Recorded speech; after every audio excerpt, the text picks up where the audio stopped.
McNab, and I am a designated marriage and family therapist. But that doesn't mean that I only work with people that are married. I work with all kinds of couples and relationships, including families. I work with individuals. And I also work with about ages 7 and up, and from all walks of life as well. And I have been doing this, I've been here at Safe Harbour. I will be entering into my 2nd year soon, but I've been working with individuals and families and couples for, since 2018. But I've also had the experience of doing educational counseling, planning, and organizing, so being a part of that in terms of community. I'm also just finishing up my art therapy program, and I currently work with a northern community as well. What kind of therapy and services do I offer? Well, first of all, talk therapy. What does that mean? That means that there's the different theories that we learned in school. I might work in the area of what they call internal family systems, which means that there's so many parts of us, and those so many parts of us also have voices. And I also dabble a little bit in narrative therapy. So what is the story of whatever the problem or the issue is? What is the message that tells you? And I'm not trained in somatic, so I can't say I'm a somatic therapist, but I am very interested and pay attention to body. I pay attention to body language, pay attention to what sort of energy and emotions and feelings that they give off, that energy that they give off. Our first appointment would be where we just sort of, start to get to know each other. And there might be questions that the person or people might have of me. We go through maybe what it might look like in the next, in the time that we work together, but also just to be able to, for the person to get a feel of who they're going to be working with. And then when we go from there, I pretty much, I'll follow the person.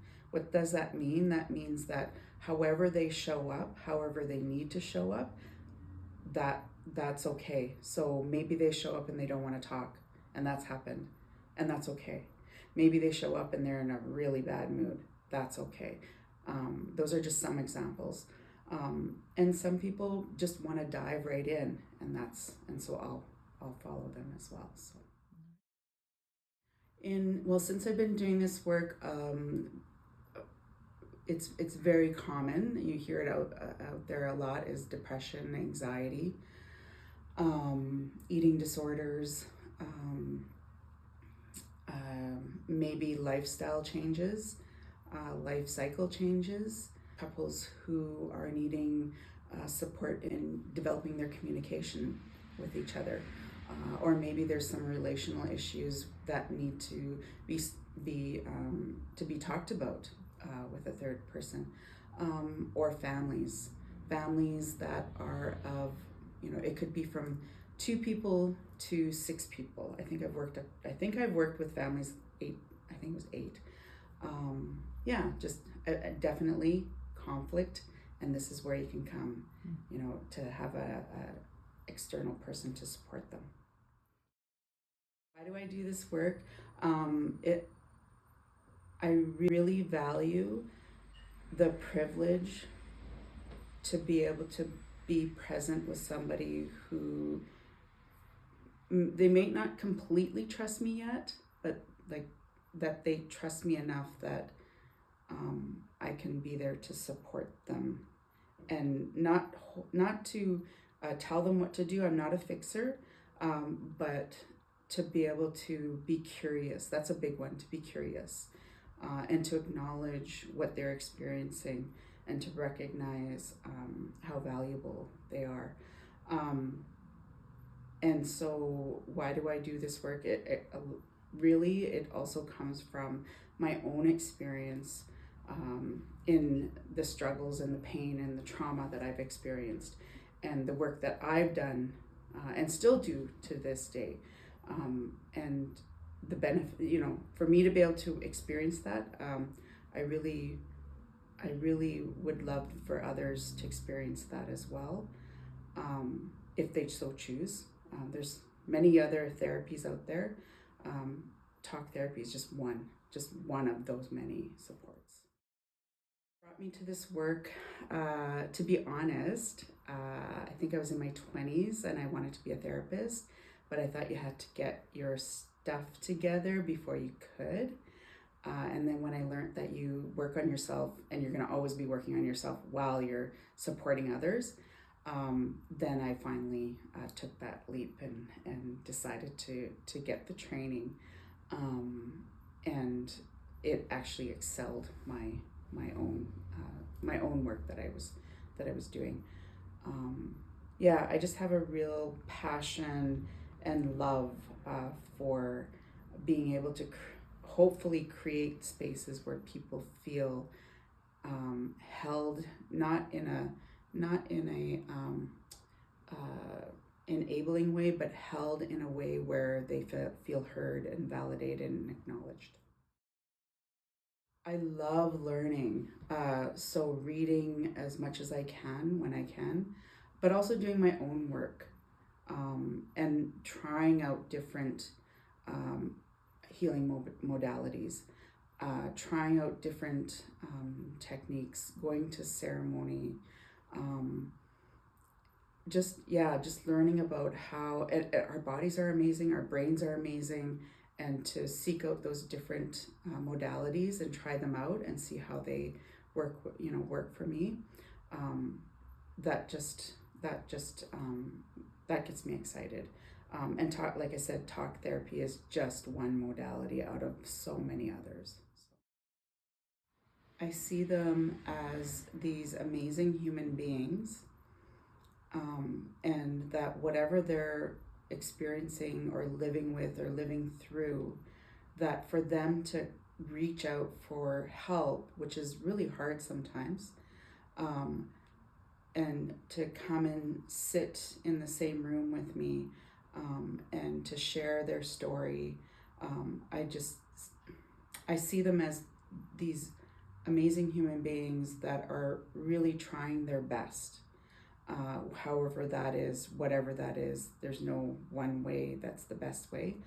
And just really honor that big time, and hoping that when we sit together, that the way that I work, which is from a place of love, is that I hope that that's something that's somewhat felt or that creates that space for them to be able to look at whatever it is they need to look at, and that I'm there to support however I can support. Well, I have a life outside of the office. I have a 4-year-old boss. He really challenges me in so many beautiful, wonderful ways, that just bring me joy, and make me laugh at myself, and makes me laugh. So I spend a lot of time with my grandson. I love to, I actually just recently started to just find great joy in cooking, and it actually tastes good, like surprised. No more craft dinner, not that I could eat that anymore, but just cooking for myself, cooking for my niece, cooking for my son and his family. That's just recent. But what I'm hoping to do is to get back into hot yoga. That's something that's on my to-do list. Maybe I'll do it now that I've said it out loud. Yeah, it's just right now it's just family, and I also absolutely love traveling, whether that's here in Canada, North America, across seas. I love traveling. That's hard because I have a lot. I actually have like a folder of quotes. So what I'll go with is what sticks out for me right now, and one of them that's like a neon sign is my pain is my power. Um, I just think, when we talk about pain, it doesn't necessarily always mean that it's a bad thing, but that pain, whatever it is, that down, further down, that you, when it's not there anymore, it's actually something really powerful and amazing, and it changes the way or shifts the way that you see things and experience things. So one of my favorite self-regulation techniques is breath. Like, oh my God, we cannot live without breath. It's the first thing that we take when we're born. It's the last thing that we take when we leave this world. Breath is just so powerful. And it's helped me in so many different ways, whether that's physical pain, whether that's emotional pain, like mental, whatever that is. Like there's breath, and there's even these trained professionals that will help you with breath, which is just beautiful. But yeah, that's one of my bigger ones. I know it's going to sound really quirky, is that my whole goal in doing the work that I do is that I come from a place of love, because in order for me to even just walk this world, I always want to experience that and interact. So not just in the room here working with me, but even outside of the room, that I walk on this world with that energy of love. And it doesn't mean it's that romantic love. It's the virtues and values of love. And so my hope is that I create.